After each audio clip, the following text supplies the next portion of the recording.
Inilah kisah Nabi Isa yang memberikan semua emasnya kepada lelaki rakus.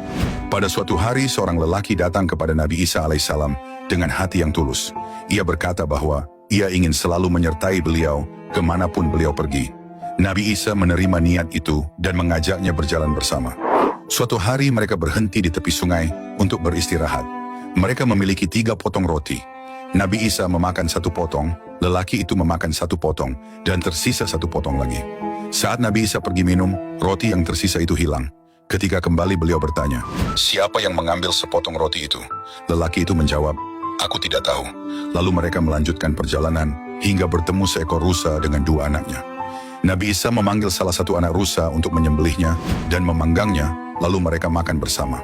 Setelah itu Nabi Isa berdoa dan dengan izin Allah, maka anak rusa itu hidup kembali. Nabi Isa bertanya lagi, "Demi Allah yang telah memperlihatkan kepadamu mukjizat ini, siapa yang mengambil sepotong roti itu?" Lelaki itu tetap menjawab, "Aku tidak tahu." Mereka berjalan hingga sampai ke tepi sungai. Nabi Isa memegang tangan lelaki itu, dan dengan izin Allah mereka berjalan di atas air hingga sampai ke seberang. Setelah sampai Nabi Isa bertanya lagi, "Demi Allah yang telah memperlihatkan kepadamu mukjizat ini, siapakah yang mengambil sepotong roti itu?" Namun lelaki itu tetap berkata, "Aku tidak tahu."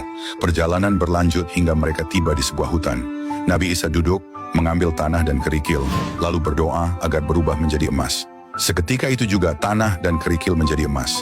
Nabi Isa membaginya menjadi 3 bagian, seraya berkata, "Sepertiga untukku, sepertiga untukmu, dan sepertiga untuk orang yang mengambil roti itu." Mendengar itu, lelaki itu mengaku, "Akulah yang mengambil roti itu." Nabi Isa tersenyum dan berkata, "Jika demikian, ambillah semuanya untukmu." Nabi Isa pun pergi meninggalkan lelaki itu dengan seluruh emas.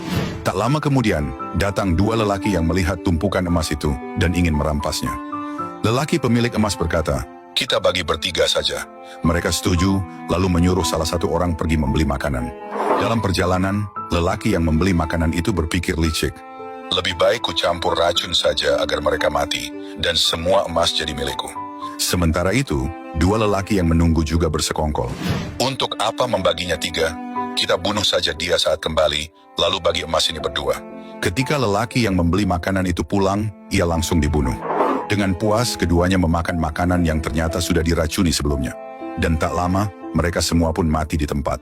Beberapa waktu kemudian, Nabi Isa melewati tempat itu dan melihat 3 mayat yang tergeletak di sekitar gundukan emas. Beliau berkata, "Inilah perumpamaan dunia. Berhati-hatilah kamu terhadap godaannya."